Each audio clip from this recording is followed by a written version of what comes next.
My name is Monique Nowlin, and I'll be your host for this episode of Our Ventura TV. Today, our special guest in studio is Kiran Sahota, Senior Behavioral Health Manager, and Peter Schreiner, Older Adults Clinic Administrator from Ventura County Behavioral Health. They both will be talking to us today about resources available for older adults for mental health and tips for maintaining optimal mental health as we age. Welcome, Kiran and Peter. Thank you for being here today. Thank you. Thanks for having us. To begin with, Peter, can you tell us a little bit about the Behavioral Health Department and the services that they offer to older adults? Well, the ways of getting into the behavioral health programs, all the various programs, there's many doors that come in. If you're an older adult, you could be coming in through a number of different ways. We, for instance, have 6 clinics that are geographically based, so in all of the primary communities in the county. Mm-hmm. We also have the RISE program, which is a mobile unit, and that actually goes out and engages people who have been difficult to engage, having difficulty getting them into the clinics. Mm. They'll go out and engage them and get them signed up right there on the spot, whether it's the riverbed or whether it's in somebody's apartment, somebody who's maybe is afraid of getting involved with services. Mm. We also have programs. We also have a program, the ARS program, where people who are being treated and don't have housing options in Ventura, and they may be in other counties. So we have our adult residential services, and they go out and engage these older adults in board and cares all up and down the state. And then you have our program, and I run the older adult program, and it's a wonderful program. It's a field-based program where we are able to engage clients who meet criteria for being part of behavioral health, which is that there's some serious mental illness. Oftentimes there's other reasons why they can't get into the clinic, whether it's psychological or medical. And so we are a field-based unit. We go right out. I have an awesome team that includes psychiatrists, case managers, nurses, clinicians, and me. I also head out there and engage clients where they're at. So that's sort of the profile of what being an older adult looks like getting treatment in behavioral health. And very quickly, Kiran, if I'm a caregiver, how do I get my loved one to access those services? Well, you can call Ventura County Behavioral Health, and we can contact the STAR team, which is our screening, triage, access, and referral. And that's one way. Another great way is a new program that we've rolled out with the Ventura County Area Agency on Aging, mm-hmm. and really looking at going into the homes and finding those older adults that may not be receiving the services that they need, and caregivers can call right to the Ventura County Area Agency on Aging, and they'll help usher those older adults right into our services. And we're talking a little bit about mental health. Tell me about depression. Are older adults prone to depression? Absolutely. As older adults are living, or as adults are mm-hmm. living longer, definitely depression is something that is becoming prevalent. And whether it's late life medical problems, a loss of a loved one or a family member, or just loss of a community. I mean, oftentimes when you retire, you lose that community that you once belonged to, financial difficulties. Mm-hmm. So there's many different aspects that's bringing, and really social isolation, bringing depression to the forefront for our older adults. And Peter, does depression manifest differently for older adults than, say, a younger person? Well, so with depression, we have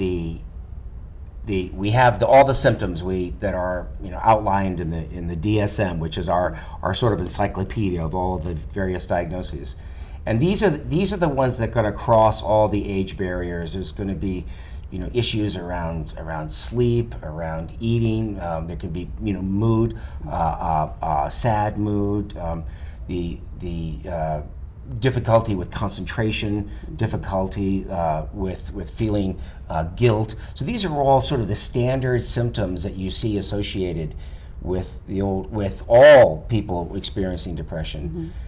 But then you get to the older adults, and there's a whole nother layer, and that is You have the biologic, so the body ages. So yes, that can affect brain chemistry, and so you can have more of a predisposition for depression on that sort of biologic level.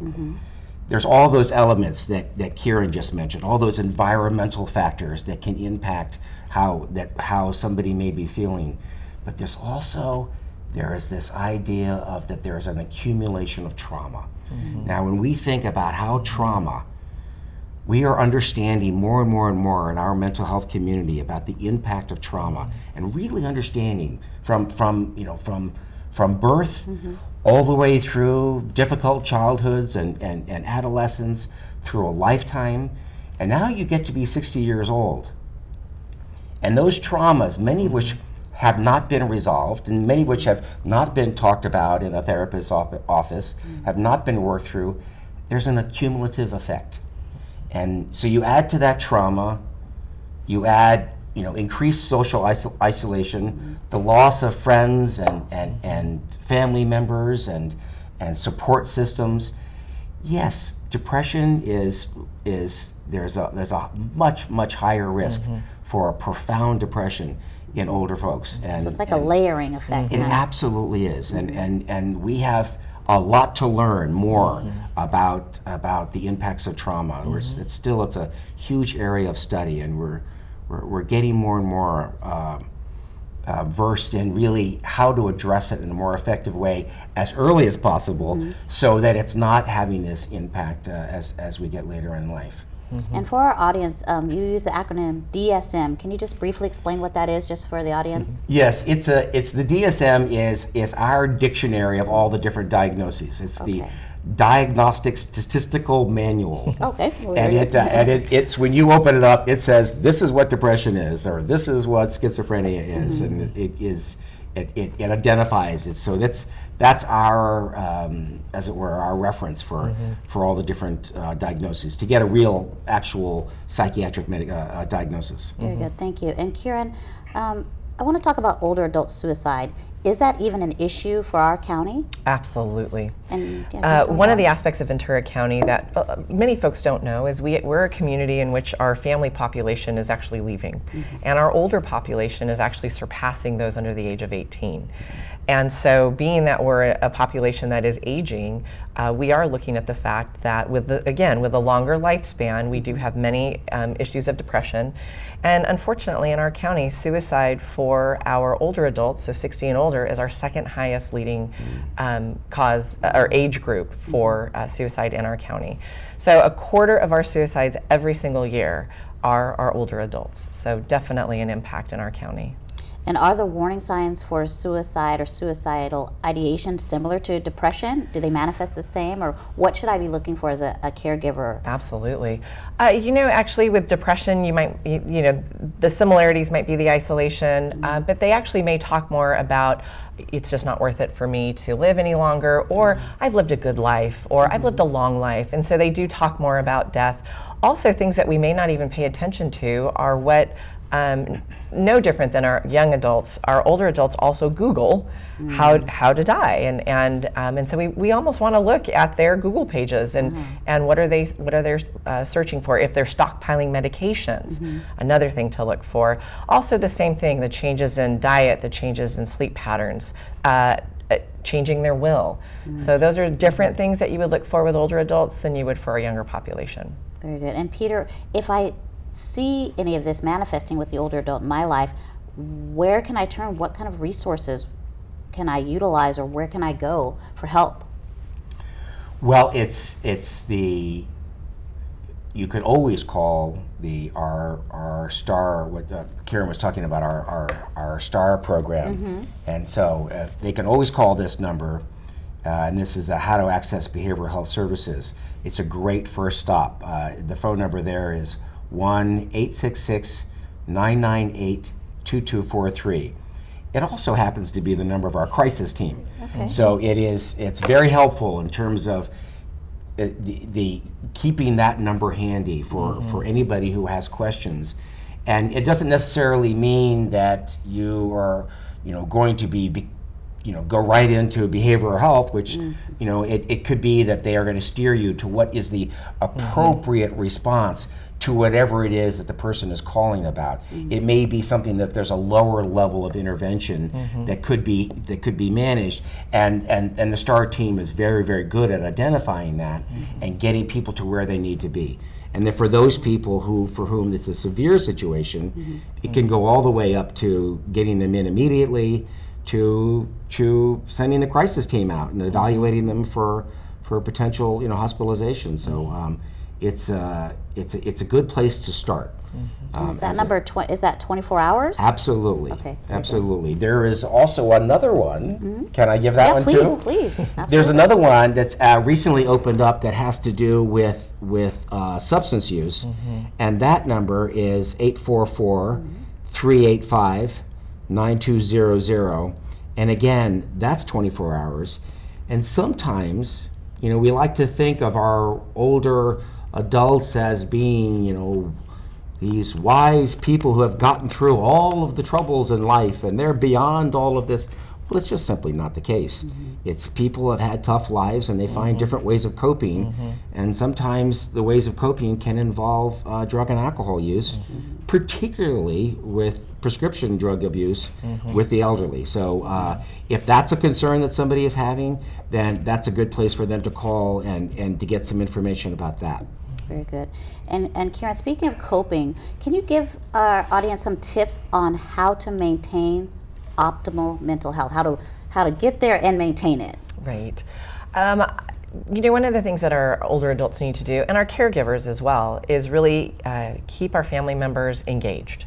And so finding those populations or activities that they enjoy. Do they like to cook? Do they like to paint? Do they like to sit in the park? Do they want to take their dog to the dog park? Part of it is being able to engage and connect. Connectedness is the most fundamental need of our population. That and touch. Being able to give someone a hug and just the connection is probably one of the most important things that we can do for our older population, but really getting them involved and being involved in their life. A lot of our family members move out of town, and so how do we keep our older adults in a setting or check in on them or able to find a caregiver? And so being able to find some of those resources in which we can really engage our older adult population, whether it's a senior activity center. Some of them don't want to go, which is understandable. But then if they don't want to go, then what is it that you can do in their home to help maintain, whether it's an in-home help, sometimes even getting a member of, getting a housekeeper or someone to come and pet sit while the older adult is there. A communication with another human being is just so paramount. Very good. And we're just about out of time. Peter, if there's one thing you can impress upon the viewers, what would that one thing be? Get busy. The depression is an illness that doesn't want to get better. With depression, you have the apathy, you just don't want to do anything. The depression in itself doesn't motivate itself to get better. So from a cognitive behavioral therapy approach, we say action before motivation. If you don't want to do it, get out there and do it anyway. Motivation will come later as you start to feel better, but it's really important that you just get started. Just get out there, make that phone call, do the thing that seems like it's jumping across a great divide. Just do it. You're going to be fine. Reach out. Don't stay alone. Thank you. Well, that's all the time we have left for today's show. I'd like to thank Kiran. Thank you, Peter, for your time today. You've given us some really valuable information. My name is Monique Nowlin, and until next time, thank you for watching Our Ventura TV.